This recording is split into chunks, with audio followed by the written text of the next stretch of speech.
반도체 모든 걸 맞춰서 세팅을 해서 딱 했더니만 반도체 말고 다 떨어진다라는데 반도체 아니면 뭐가 있죠? 아니면 뭐가 있는? 삼성전자가 뽑는 인력의 80%가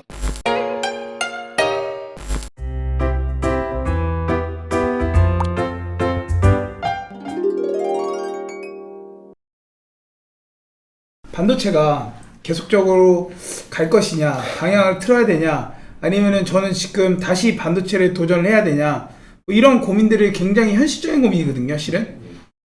근데 저는 그 네. 고민에 반도체를 대체할 만한 아니면 뭐가 있는지 제 생각도 그렇습니다. 반도체 아니면 뭐가 있죠? 어느 산업에 있냐라는 네. 거죠. 저는 오히려 그래서 전 이제 반도체 쪽을 공기업?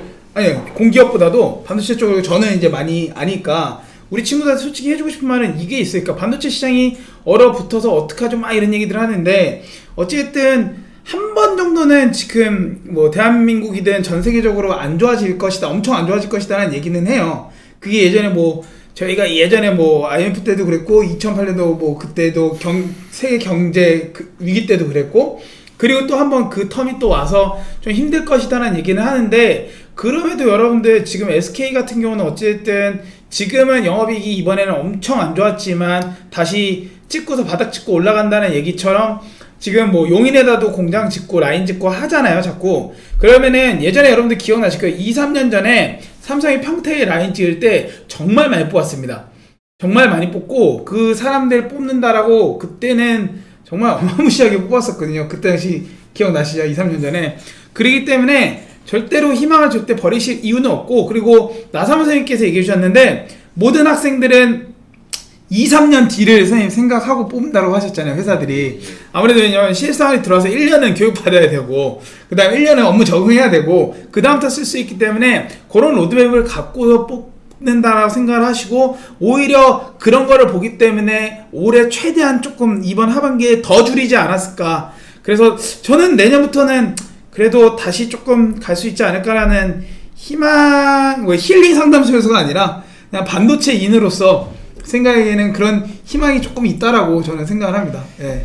예, 그러니까 최근에 그 채용 규모로 보면, 그러니까 대졸 신입사원 채용 규모 트렌드로 보면, 상반기에 그런 그 말이 있었어요. 뭐냐면, 삼성이 뭐 3,000명 뽑든 4,000명을 뽑든 삼성 그룹 전체 뽑는 신입사원의 80%가 삼성전자고, 삼성전자가 뽑는 인력의 80%가 반도체였다고 그러거든요. 근데 그게 사실은 제가 판단해보면 어느 정도 근거, 신빙성이 있는 얘기라는 거죠.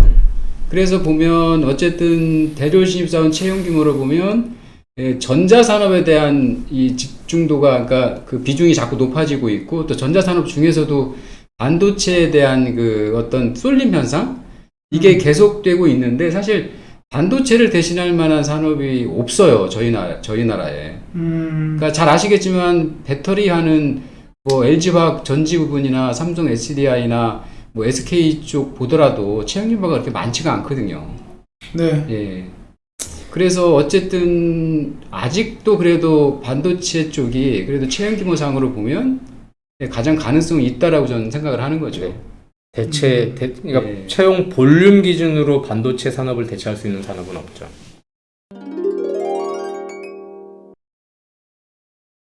말하는데 호리가 자주 오는 친구예요. 호리이 또 우리 팬들 중에 한 명인데 호리가 이번에 떨어졌나봐요. 상반기 G사까지 통과했는데 호리가 얘기하는 게 기업하고 직무하고 맞춰서 삼성전자 가겠다라고 해가지고 반도체에 모든 걸 맞춰서 세팅을 해서 딱 했더니만 이게 떨어져 버리니까 이제 다른 데 넣어보면 안 되는 데가 많다라는 거지. 예를 들어서 지금 이 상태에서 석유회사 넣을 것도 아니고 그래서 그런 데 넣는데 반도체 공정 시스템에서 이걸 맞질 않으니까 또 그걸 빼야 되니까 서류가 또 떨어지는 거 아니냐. 물론 거기는 뽑는 것 자체가 적으니까 떨어지는 거긴 하지만 근데 이제 뭐 이거는 전화기냐 아니냐 싸움이 될 수도 있는 거니까. 전화기냐 아니냐? 네.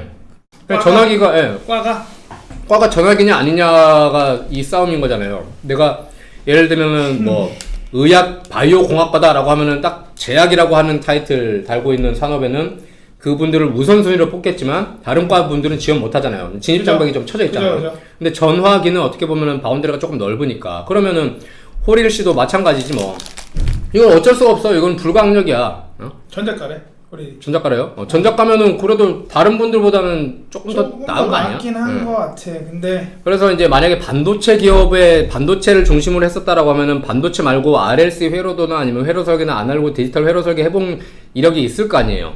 그러면은 그쪽에 다른 쪽에 지원할 때는 본인이 갖고 있는 반도체는 어쨌든 활용하기가 힘드니 그걸 싹 다 아까워하지 말고 버리시는 작업이 훨씬 더 중요하죠. 호눈이도 마찬가지지만 똑같아. 호린이 말대로 정말 공감한다. 반도체 말고 다 떨어진다라는데, 네, 여러분들이 그 고민 조심해야 될 게 나성 선생님 맞죠? 이게 지금 다른 기업 같은 경우, 다른 산업군 같은 경우는 굉장히 TO가 뽑는 게 적다 보니까 이 친구들이 그 반도체 스펙이 반도체 스펙이 없고 대등 같은 게 없어서 안 되는 게 아니라 그쪽 아예 TO 자체가 거의 많이 적잖아요. 대한민국에서 반도체 이외에는. 예, 그렇죠. 예. 그러니까 이렇게 생각하셔야 돼요. 그 뭐냐면 예를 들면 화공이나 화학을 전공한 친구들한테 그 얘기를 많이 해주거든요. 제가 갖고 있는 자료 중에 하나가 뭐냐면 4만 명의 네. 그 대졸 신입사원들을 분석을 한번 해놓은 자료를 좀 봤어요. 4만 명의 대중 신입사원이요? 4만 명의 대졸, 그러니까 기업에 들어간, 네. 그러니까 중견기업 이상 들어간 4만 명을 분석한 자료를 보면 석유화학 부분의 채용 규모가 2.7%밖에 안 돼요. 근데 반도체를 포함한 전기전자가 거의 한 25%가 넘거든요. 네. 자동차나 10배네요, 거의. 예, 이런 쪽이 한 20% 정도 되고.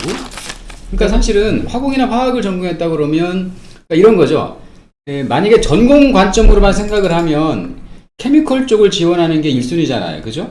네. 근데 사실은 저는 전공 중심의 관점보다는 산업 중심의 관점이 더 중요하다고 생각해요. 네, 저도 마찬가지로 생각합니다. 네, 왜냐하면 케미칼 회사 크다고 그래봤자 한 시즌에 뽑는 게 뭐 10명, 20명 정도거든요. 네.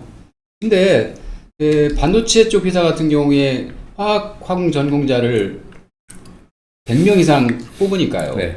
그쵸. 예, 맞아요. 그러니까 그 10배 정도의 차이가 있으니까 어쨌든 화공화학을 전공했다 그러면 산업 관점으로 보면 1순위는 반도체 쪽인 거죠. 2순위나 3순위가 케미칼이 되는 거예요. 맞아요. 저 선생님 말이 네. 너무. 예. 그래서 저는 오늘 우리 친구들한테 얘기하고 싶은 것 중에 뭐냐면 소부장이 있어요, 선생님 요즘. 소부장이라는 단어가 있어요.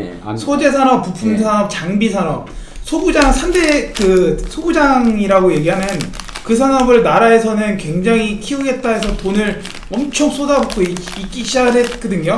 1차 vendor나 이런 데들이 원익 같은 데들이 물론 이번에 발표가 났지만 중견이죠. 네, 중견 같은 경우들이 이제는 좀 많이 뽑기 시작을 할 거예요, 여러분들. 그래서 너무 그것 때문에 고민하지 않았으면 좋겠고, 나 그리고 또 여기가 지금 미니가 이런 얘기 했잖아. 미니가 반도체 다 준비했는데 현차 모비스 같은 거 어떻게 접근해야 할지 모르겠어요. 근데 미니나 저 이 친구들한테 얘기하고 싶은 게 제가 취고상을 엄청 하지만 항상 여러분들이 이거 전에는 저희한테 뭐라고 질문했었냐면은 선생님 제 인생을 제 삶을 반도체 어떻게 맞춰야 될지 모르겠어요 라고 하는 친구들이 굉장히 많다는 얘기예요. 그러니까 여러분들 반도체 이렇게 맞기 시작한 게 크게 오래되지 않았어요. 그러니까 충분히 다양한 칼라로 가져갈 수 있으니까 이런 고민은 조금 안 했으면 좋겠어요.